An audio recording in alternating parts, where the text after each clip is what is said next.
অমিত শ্বাহে অসমীয়া গামোচাক অপমান কৰা প্ৰসংগত লুৰিণজ্যোতি গগৈৰ মন্তব্য এয়া অসন্মানজনক আৰু অসমীয়া জাতিৰ জীৱনৰ বাবে দুৰ্ভাগ্যজনক বুলি মন্তব্য কৰিছে লুৰিণজ্যোতি গগৈয়ে গামোচা গ্ৰহণ নকৰি মুখ্যমন্ত্ৰী আৰু অন্যসকলক অপমান কৰাই নহয় অমিত শ্বাহে অসমীয়াৰ স্বাভিমানক অপমান কৰিছে গৃহমন্ত্ৰীগৰাকীক অসমীয়া ৰাইজৰ ওচৰত ক্ষমা বিচৰাৰো দাবী উত্থাপন কৰিছে লুৰিণজ্যোতি গগৈয়ে অমিত শ্বাহ ডাঙৰীয়াই যিটো গামোচাৰ প্ৰতি তেওঁ যি ধৰণৰ ব্যৱহাৰ দেখুৱালে যেনেকুৱা ধৰণৰ অসন্মান প্ৰদৰ্শন কৰিলে এইটো অসমৰ সমাজ জীৱনৰ জাতীয় জীৱনৰ কাৰণে অত্যন্ত দুৰ্ভাগ্যজনক কথা অমিত শ্বাহ ডাঙৰীয়াই গামোচাখন অসমৰ মুখ্যমন্ত্ৰী বা আন যিসকল মন্ত্ৰী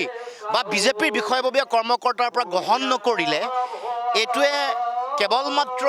তেওঁলোকৰ সন্মানকে অসন্মান কৰা নহয় আমাৰ অসমীয়া মানুহৰ স্বাভিমান গামোচাক অপমান কৰিছে জাতীয় স্বাভিমানক অপমান কৰিছে এইটো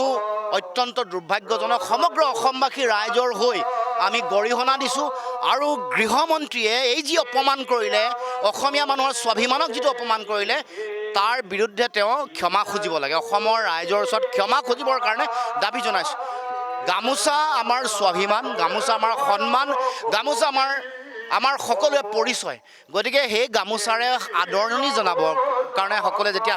তেওঁ বৰণ কৰিবৰ কাৰণে পিন্ধাবৰ কাৰণে আগবাঢ়ি যাওঁতে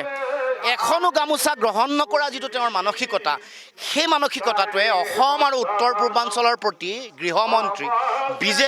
বিজেপি চৰকাৰ যিটো দৃষ্টিভংগী এইটো প্ৰমাণ কৰিছে